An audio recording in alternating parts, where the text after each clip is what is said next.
Delhi is a city full of culinary opportunity, but one Delhi dish above others has been a hit all over the globe. Butter chicken is a dish that we often order as a takeaway or when we're dining out Indian style, but it's a really good recipe to make at home. That way you can make sure that it's not too heavy and it's not too sweet, and I just love it. It involves pretty much 3 easy stages: marinating the chicken, cooking the chicken, and then making a gorgeous sauce. So I'm going to start by making my marinade, and as a base we've got a cup of natural yogurt here. Into this I need to start adding a few of my flavours, and I'm going to use 5 cloves of garlic. Garlic actually has a really hot flavour to it, so raw garlic as a marinade actually provides quite a spice to a dish. Nice big pinch of salt here, sprinkle that over your garlic cloves, and then it provides a little bit of grit that we can then paste up our garlic. We'll scoop that up and get that into our yogurt. And fresh ginger is another one of those fantastic ingredients that has a dual purpose. It provides great flavour, but it also aids digestion of quite rich food. So this is good being in a dish like butter chicken that does have a little bit of cream in it. So now I need to start adding the rest of my spices. And what I'm using is some quite typical curry spices. Chilli, I'm using a teaspoonful, and then half a teaspoon of ground coriander, half a teaspoon of cumin, and garam masala. And then to add a little bit of colour, I've got some turmeric in here, because what we're trying to emulate is that orangey tandoor style chicken without using food colouring. And half a teaspoon here of paprika. A little bit of a sprinkle of salt, but don't forget that we've added salt already with our garlic. Now I need a lemon, because marinade after all is about getting some flavour penetrating into the food, and you need some acid to do that, so just a squeeze of lemon. Okay, bit of a stir here. What you find is that the yogurt is a vessel for all of these spices. It sort of smooths and joins them all up in a creamy texture, which is perfect for a marinade. I need my chicken.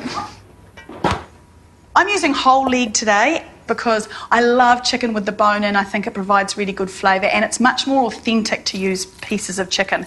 Now, making some deep slashes in the thicker part of the chicken here really helps to get some of that marinade in there and flavour up the flesh, but it also helps with the cooking time because I'm mostly going to grill these. Now, this is the fun bit, and this is where you start to actually massage the chicken and get all that marinade in there. Okay, bit of a hand wash. Bulk of the cooking here is going to happen under the grill, so just place your chicken pieces on a nice rack here. You can see how that marinade has really started to penetrate into that flesh there, giving it lots of flavour. And we're really going to cook and colour one side till it's almost a little bit charred in places, because that gives it that tandoor taste and look to it. Then we can turn it over and we can keep on cooking it just at a slightly lower heat on the grill until it's done. Probably about 30 minutes for that, I'd say.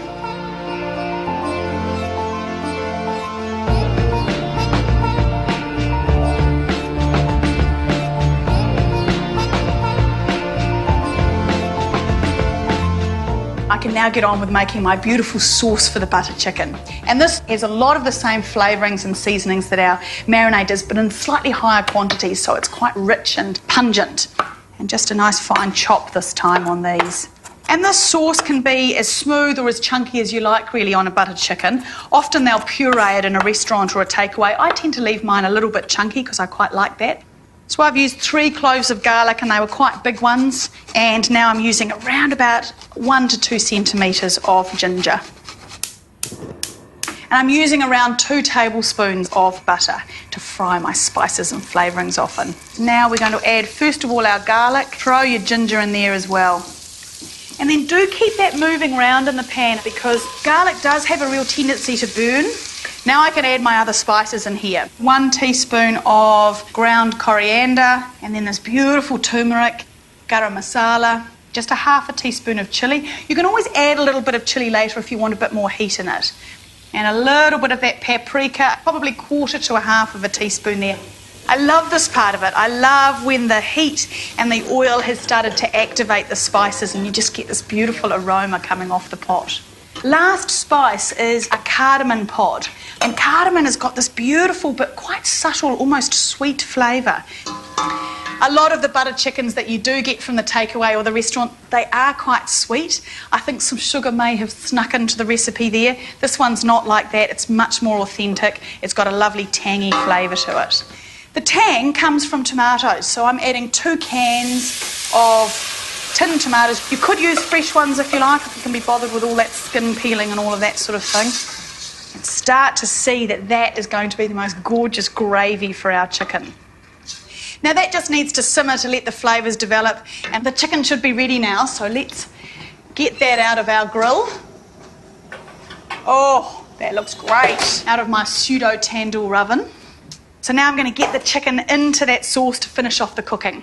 Just wanting to spoon some of that sauce over our chicken just so that even more flavour gets into it. I'm just loving the look of this. The little black bits look like it really has been in a tandoor oven, and all of the spices have given it a great colour. Look at that.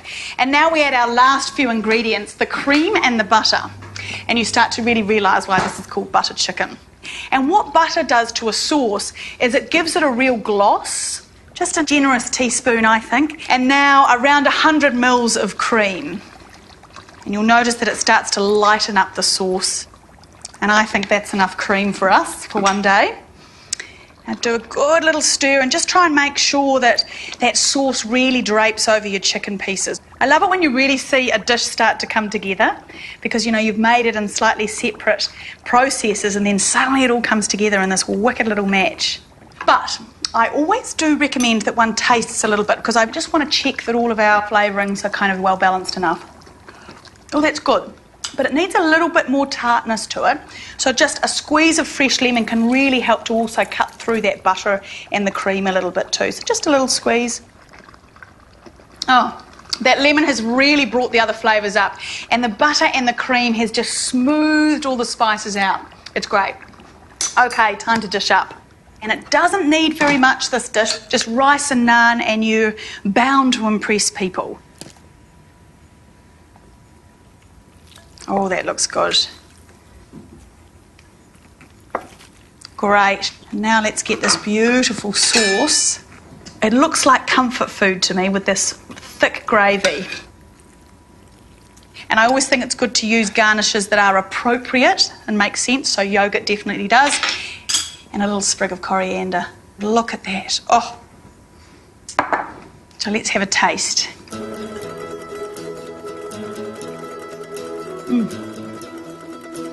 All those spices start racing around your mouth, they honestly do. And the cream and the butter just kind of calms them all down enough for you to go, that is really good butter chicken. I strongly recommend making it at home.